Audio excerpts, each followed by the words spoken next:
dia, tudo bem com vocês? Como tá perto da hora do almoço, as minhas piadas de acordar cedo não vão funcionar. Então, por favor, sejam compreensivos. Meu nome é Josélia, eu trabalho na ThoughtWorks, mas não vim falar de mim, vim falar sobre coisas que quebram. Conserta aqui, quebra ali, não sei, alguém já passou por uma situação parecida? Quem nunca, né? Primeiramente, né, peço desculpa porque eu fiz um clickbait de propósito, porque né, eu achei que era 10h30 da manhã. E aí eu pensei, como eu vou fazer as pessoas acordarem cedo para escutar essa palavra? E aí eu resolvi fazer esse clickbait. Então, peço perdão, você caiu no meu clickbait e, na verdade, a gente vai falar sobre testes no front-end. Mas, assim, eu prometo que não vai ser tão difícil. Quando eu ia nos eventos antes, eu ficava meio brava, quando sempre tinha uma pessoa fazendo uma palestra sobre testes e ela ia explicar o que era o TDD. E aí eu ficava muito puta. Mano, tudo bem, é aceitável, mas só pra gente setar a expectativa aqui do que vai acontecer, se você não escreve testes ainda, eu prometo que eu não vou te falar a palavra do TDD hoje, mas eu vou tentar te dar uma motivação, que se você não escreve, você começa a escrever. Te mostrar um caminho que existe, mas ele não é o único. E é legal e popular, né? Venha escrever testes você também, olha que divertido. E se você já escreve testes, eu espero que você não durma ou fique muito entediado, mas gostaria de te dar uma motivação para continuar escrevendo testes, te dar outras perspectivas, caso você ainda não conheça alguma que tem aqui, e que você, por favor, não deixe a cultura do teste morrer, não deixe a cultura do teste acabar, que é muito importante. Beleza. Por que a gente testa as coisas? Tipo, uma pergunta meio... Tá, mas por que tem que escrever esse negócio? Ou por que as pessoas falam tanto disso? Eu fiquei pensando um pouco, né? Tipo, tá, todo mundo fala. É pra quê? É pra arrumar um emprego melhor? Pra ganhar umas vagas na Europa? Porque, né? Buzzwords, testes. Tá, eu elenquei alguns motivos que pra mim são muito valiosos. Que, basicamente, a gente pode testar as coisas. Porque pode ser uma oportunidade pra gente garantir que as coisas quebrem na nossa mão, assim, né? Porque é um pouco embaçado quando o usuário descobre um cupom de desconto que aplica e o seu celular custa R$ 100, mas na verdade ele era 1.000. A gente não quer que isso aconteça, né? É meio ruim. E o que me motivou a fazer esse título clickbait também é porque, na verdade, é muito triste você viver consertando as coisas e quebrando outras. Ou quebrando as coisas e... Não, eu acho que a vida é um pouco mais do que só ficar lá nas issues do GitHub arrumando bug fixes. E também porque, tipo, se você trabalha em grupo, é sustentável que as pessoas consigam manter o mesmo código sem se odiar. E a gente precisa encontrar estratégias para isso, porque as pessoas ficam meio ciumentas, né? Tipo, não mexe no meu código. Tipo, eu que fiz isso aqui, quando você for passar por aqui, eu que tenho que mexer. Mas como que a gente faz para conviver em conjunto? Escrever testes é uma maneira de amenizar isso. E aí, eu lembro que um pouquinho antes de eu ir trabalhar na ThoughtWorks, eu perguntei, mas por que a gente não escreve uns testes, né? Eu não sei, eu ouvi falar que poderia ser legal e popular. E aí eu escutei do meu chefe que um bom código não precisa ser testado, porque se você sabe codar, você não precisa escrever um teste. Se é uma boa pessoa programadora, você vai fazer o código direito, certo? Eu gostaria muito que isso fosse real, mas a gente é humano, velho. E assim, tipo, não rola. Isso daqui, infelizmente, é totalmente... cientificamente falando, é uma falácia. Não é verdade. Tá, beleza. Se você escreve você escreve um código, mesmo que ele seja muito bom, limpo, legível, se mesmo assim ele ainda não é confiável o suficiente, eu tô lá, velho, eu chego para trabalhar, um monte de issue, um monte de bug para resolver, como sai dessa situação dramática? Você tem um minuto para falar sobre pirâmide de testes. Vocês já ouviram falar dessa pirâmide? É uma pirâmide, mas ela foi idealizada, acho. A primeira vez que acho que ela apareceu assim, bonitinha, acho que foi no site do Martin Fowler, que é um escritor e programador que gosta muito de falar sobre qualidade e maneiras da gente escrever coisas com qualidade, legíveis e que façam bem para o jeito que a gente trabalha. E essa pirâmide, eu também nunca tinha ouvido falar nela. E ela basicamente nos diz o seguinte: a quantidade de testes que você tem que ter num projeto, ela se parece muito com uma pirâmide, porque quanto mais testes de unidade você tem, eles vão ficando na base, né? Vai ficando pesado. E aí, conforme você vai subindo, você vai gastando dinheiro também, porque, tipo, testes de unidade são rápidos, porque quebram rápido, logo custam menos, né? Tipo, você, sei lá, ter um linter rodando, é muito mais barato corrigir um bug que só faltava um ponto e vírgula do que corrigir um bug que, sei lá, velho, o usuário não consegue logar. E aí, tipo, conforme você vai subindo para os níveis de teste, tipo, teste na camada de serviço, mas aí já custa mais dinheiro, né? Você vai demorar mais tempo para fazer. E testes end-to-end, mais dinheiro ainda. Para quem não conhece ainda o termo, testes end-to-end são aqueles testes que ou você, pessoa tester, sai clicando loucamente todas as coisas para ver se algo funciona, ou se você consegue programar uma rotina para que o computador faça isso para você, saia clicando loucamente nas coisas e ver se um caminho funciona ou não. Mas se você já teve que fazer esse tipo de teste, você sabe que é chato e demora muito tempo. E o seu salário é bom ou não, mas você ganha dinheiro para fazer isso, logo custa muito caro e demora muito também para fazer. E essa pirâmide, eu percebi que ela era muito conhecida no mundo do back-end. Tipo, as pessoas que programavam em Java ou em Python pareciam muito mais familiarizadas com isso do que eu, que era front-end. Antes nem sabia o que era um objeto, o que era um JUnit da vida, eu não sabia nada dessas coisas. E aí eu pensei, tá, mas quando eu trabalhava nas outras empresas, geralmente os testes de front-end eram os últimos testes que a gente fazia. A gente ia lá, abria o site, clicava loucamente nas coisas, falava, tá quebrado, volta. Aí, beleza, alguém ia lá, corrigia. Ou eu mesma ia lá e corrigia. Mas era sempre assim, tipo, eles custavam muito, porque eu demorava para fazer essas coisas. E aí, quando eu vi isso, eu falei, meu Deus, como assim? É caro e devagar. Não, alguma coisa parece não estar correta. E aí eu resolvi estudar como a gente faz isso na stack de front. Tipo, como que a gente pode refletir a mesma cultura e difundir essas informações. E aí, em geral, né, os testes, acho que todo mundo conhece de teste de front-end, mora no mesmo lugar que eu ficava lá corrigindo. Aí agora eu preciso pedir licença para o seu coração de novo, para a gente falar sobre teste unitário, que é a base da nossa pirâmide. E como eu já falei de back-end, tipo, quando eu conheci como faziam coisas do jeito TDD, né, de escrever os testes antes e tal, eu fui apresentada a isso com um exercício muito popular chamado FizzBuzz. Se você já fez ele, você se lembra, acho que talvez, se você imprime 3, se você digita 3, você tem que imprimir Fizz. Se você digita 5, imprime Buzz. E se você imprime um múltiplo de, sei lá, 15, FizzBuzz. Se você não conhecia, esse é o FizzBuzz. É muito divertido tentar fazer ele às vezes. E aí, quando eu fui fazer ele com TDD, ficou muito evidente para mim que cada if, né, cada passo, cada palavra, tinha que ser uma unidade do teste. Porque, né, eu vou testar um pedacinho, funcionou, vou testar outro, beleza. E no front? O que é uma unidade? O que eu fiz no front?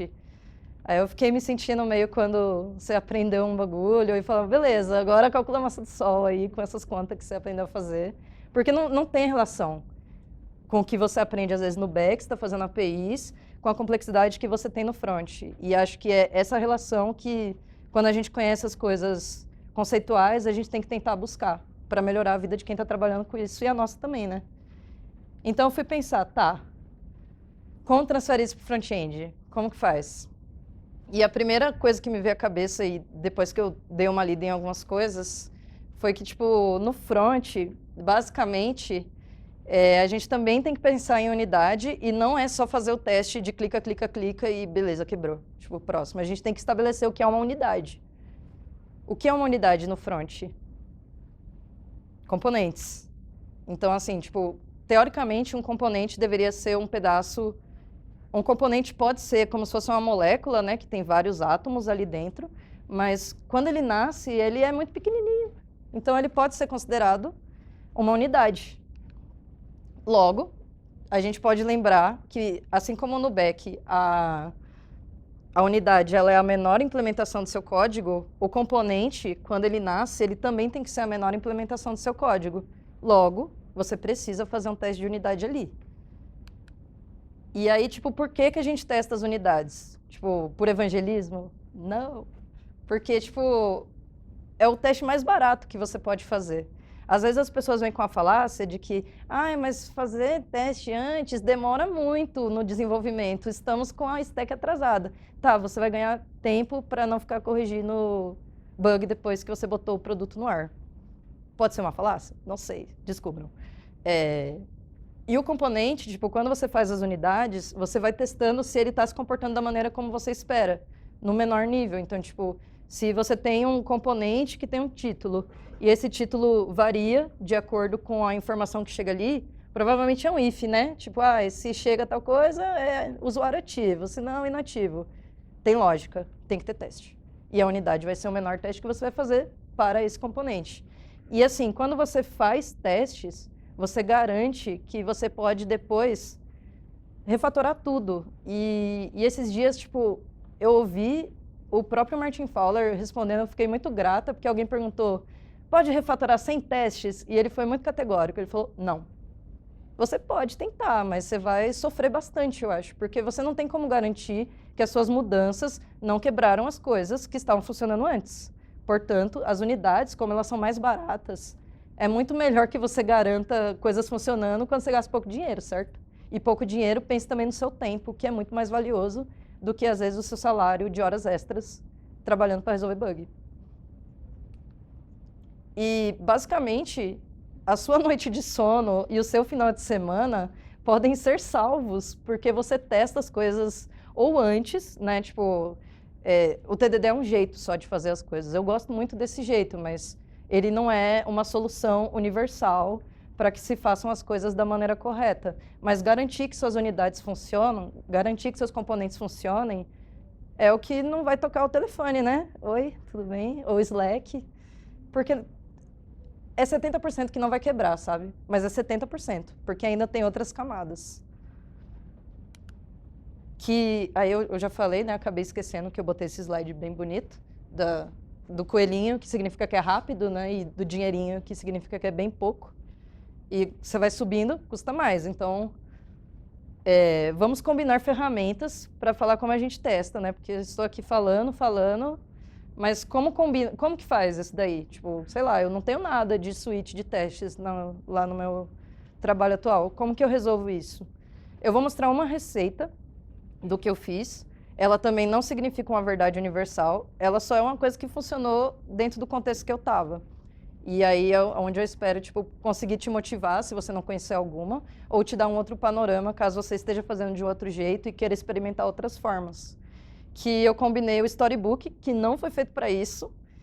Aqui eu coloquei o seu framework ou biblioteca de JavaScript preferido, porque eu não quero entrar em guerras de frameworks nesse momento.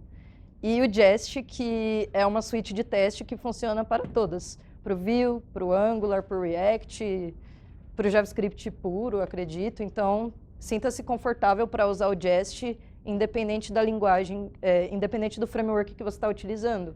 E o Storybook, ele me ajudou a escrever testes antes, porque eu escrevia um pedaço, renderizava no Storybook e via se o teste passou. Passou? Beleza, vou refatorar. E aí eu conseguia ter um retorno visual rápido do que o meu componente tinha. Porque às vezes eu sentia muita dificuldade me falavam assim, precisa criar um modal. Quando você clica ali, você precisa clicar um modal.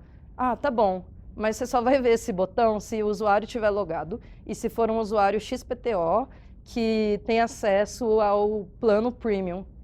Meu Deus, eu vou ter que mocar não, né? Que essa palavra nem existia. Eu vou ter que criar esse cenário inteiro para eu conseguir colocar um modal, é só um componente. Era muito dolorido fazer isso. Então, o Storybook meio que me ajudou a tirar esse cenário complexo e ver ele fora dessa realidade ser um pouco mais rápida, para ver meu trabalho andar, sabe? Porque é muito frustrante você querer ver um bagulho e não consigo, é, tipo, terrível.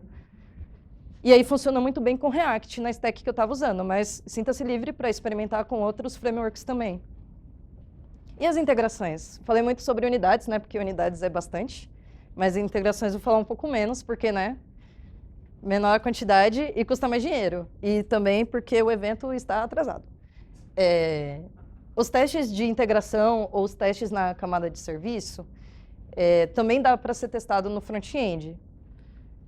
Por favor, façam esses testes, porque nem só de unidades, lembra, é 70%, ainda tem 30% de chance das pessoas que trabalham com você te ligarem no final de semana falando que quebrou o bagulho que você fez na quinta. Então, assim, tipo, vamos também pensar em outras camadas. O teste de integração, ele basicamente, ele tem que continuar garantindo as coisas que tem nas unidades, mas, assim, seja uma pessoa esperta. Continuar garantindo não é duplicar código. Então, não duplica código da unidade na integração. Você testa coisas em aspectos diferentes. Então, tipo, você vai testar como que o seu componente interage com outros componentes. Ou até mesmo com coisas dentro dele mesmo, sabe? Tipo, se é um dashboard e aí está recebendo um monte de coisas lá dentro, como que essas coisas lá dentro interagem com esse dashboard? É o teste de integração que deve cobrir essas coisas também. E também ver, tipo, outros estados. Agora o usuário está ativo. Como que meu componente se comporta recebendo essa informação de um outro componente? Ou as fronteiras que o seu componente tem com outros, vai que tem um painel administrativo que aquele componente não pode aparecer. Como que funcionam essas coisas? No teste de integração, você vai conseguir garantir essas coisas para os seus componentes e você vai conseguir garantir o refactoring, porque você já testou as unidades. Então, não dá para testar o título do modal aqui dentro da integração. Quer dizer, até dá, mas não faça, por favor, que é repetir. Porque você já testou na unidade, você não precisa, só precisa testar se o modal apareceu lá. E aí, tipo, uma outra receita que eu trabalhei bastante no outro projeto, que era usando o Enzyme e o Jest. O Enzyme oferece dois métodos, um que chama Mount e um que chama Shallow Now. Quer dizer, Shallow.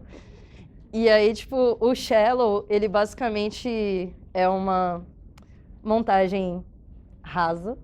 E aí você usando o Shallow no nível de integração, você não monta o componente inteiro lá dentro, seja no Angular, no React. Você não precisa ver todos os filhos do componente quando está rodando o teste. Mas é polêmico, então também sugiro vocês procurarem a guerra entre o Mount e o Shallow, que tem uma média discussão na internet sobre pessoas falando por que usar o Shallow, por que usar o Mount, como fazer a integração ser feliz. E o Jest, de novo, porque acho que, se eu não me engano, o Jest não tem esses métodos, então por isso usava o Enzyme. E ontem, meu amigo Carlinhos Maniero, que está ali no stand da firma, me falou que tem o React Testing Library. E ele não tem nem Shallow e nem Mount, então não tem polêmicas, e ele também é agnóstico. O Enzyme acho que só funciona para o React. O React Testing Library funciona para qualquer um, então muitos motivos para adotá-lo. Inclusive, no Tech Radar deste ano, ele apareceu como, acho que, sugerido para que você experimente essa livraria. Se você não conhece o Tech Radar, procure saber. É um radar de tecnologia anual, muito legal, com várias sugestões do que usar, o que não usar. E ele apareceu esse ano lá, enquanto o Enzyme não vi mais. Logo, acho que pode ser uma tendência. Uma outra coisa que eu percebi enquanto fazia essas coisas de implementar testes de integração ou de unidade é que é muito sedutor querer testar se a action foi chamada. Mas, assim, não é muito legal, porque o framework ou a biblioteca que você está usando provavelmente já fez testes para ver se a action realmente é chamada ou qualquer outra característica do próprio framework que você está usando ou da biblioteca.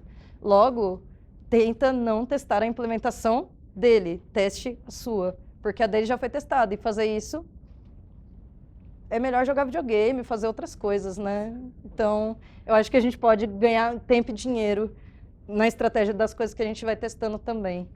Opa! E aí falta um. Nossa, beleza, tô no tempo. O teste end-to-end, eu falei mal no começo, mas eu voltei a falar dele aqui.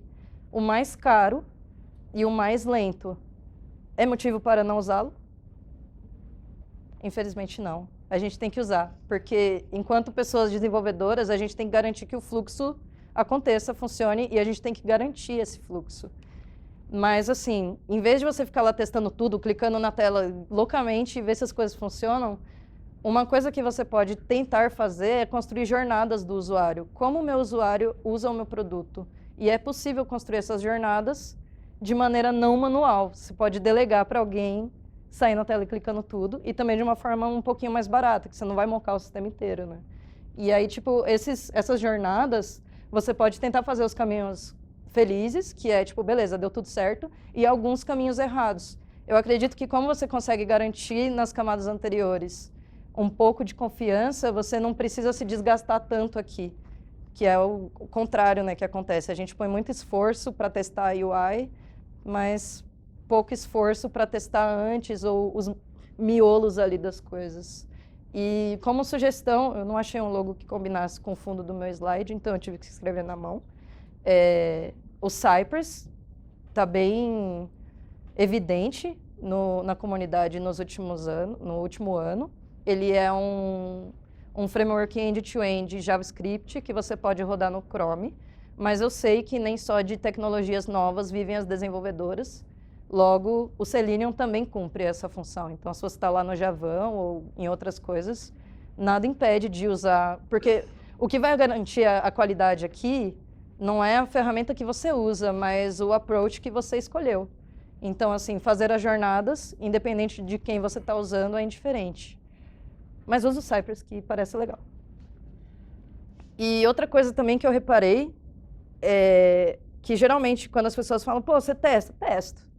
E aí testa os inputs, o usuário é louco, o usuário pode colocar todas as coisas. Somos todas usuárias. Todas temos possibilidade de colocar todas as coisas, mas assim, eu vejo um grande esforço testando o usuário colocando N caracteres, N entradas, N tipo de comportamentos e colocando uma saída não determinística. Então, tipo, o miolo da coisa você não está testando. Você está testando se entrou a coisa certa e se saiu a coisa que você esperava. Mas se ela sair desse controle, você também não sabe o que fazer, porque testou só as pontas. E isso não garante, tipo, falar que você faz esse tipo de teste não garante que você vai dormir à noite tranquilo, porque as coisas podem quebrar no meio do caminho. E por que testar, né, só chovendo no molhado aqui, por que testar muda a sina de ter menos bugs, principalmente no front? Na minha opinião pessoal, levemente embasada em algumas observações, os testes aumentam a confiança daquilo que você tem. Tipo, você se sente seguro para refatorar, você sabe mais ou menos onde colocar a mão, que não vai quebrar em outro lugar. Outras pessoas do seu time podem mexer no seu código, que se der ruim o teste vai quebrar, ela soube que quebrou, vai lá e refatora. Ou criando coisas novas e integrando com as coisas que já tem teste, pode ser que funcione, ou não, vai funcionar. Porque ele passa uma confiança. E, tipo, quanto mais testes você tem, quanto mais você vê uma equipe focada em testar, eu aposto fortemente que vai ter menos erros para serem corrigidos. Vai ter menos a lista lá de bugs que as pessoas encontraram e agora você tem que consertar porque o segundo release é a semana que vem, boa sorte. Tipo, eu acredito que mais testes poupam você de um tempo triste depois do lançamento de alguma coisa. E mais importante do que isso, eu não coloquei nenhum trecho de código aqui, nem como instalar coisas, porque fazer coisas da maneira que se testa junto do desenvolvimento não é trivial, não é fácil de primeira, sabe? Tipo, eu olhava e falava, mas rapaz, como assim, velho? Tipo, é só escrever, não precisa testar isso aqui, é um título. É uma mentalidade. Se você estiver num lugar que fala como um slide que você não precisa testar, eu sugiro que você vá ali na tenda dos patrocinadores e investigue se eles usam esse approach. Na TDA não usa, então você fica à vontade para ir lá também. Porque é uma mentalidade, e é difícil, às vezes, a gente pensar dessa maneira, trocar o jeito da gente pensar, porque mesmo na faculdade, a gente não foi ensinado dessa maneira. E quem não fez faculdade e aprendeu de uma outra maneira, provavelmente também não aprendeu testando antes. Logo, é um exercício diário e que você vai ter que ter o apoio da sua equipe para fazer. E com isso, eu saí correndo, que acabou. E muito obrigada. E aqui é o meu Twitter, fiquem à vontade para me pingar lá. Tchau.